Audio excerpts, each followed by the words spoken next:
अविनयमपनय विष्णो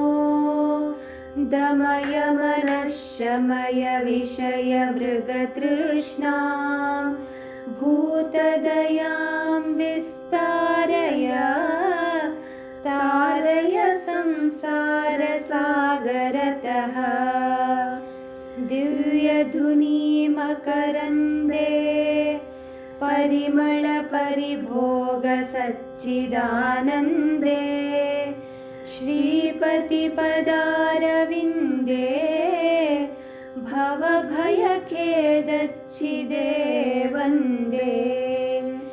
सत्यपि वेदापगमे नाथ तवाहं नमामकीनस्त्वं सामुद्रो हि तरङ्गः क्वचन समुद्रो न तारङ्गः उद्धृतनगनगभिदनुज धनुजकुलामित्रमित्रशशिदृष्टे दृष्टे भवति प्रभवति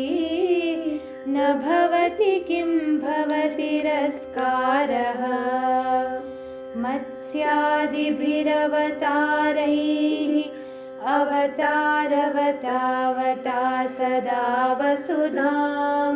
परमेश्वर परिपाल्यो भवता भवतापभीतोऽहम्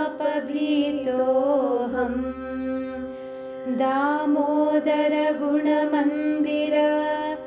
सुन्दरवदनारविन्द गोविन्द भवजलधिमतनमन्दर परमं धरमपनय त्वं मे नारायण करुणामय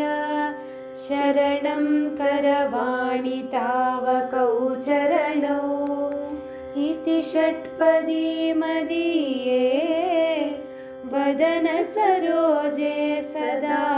वसतु इति षट्पदी मदीये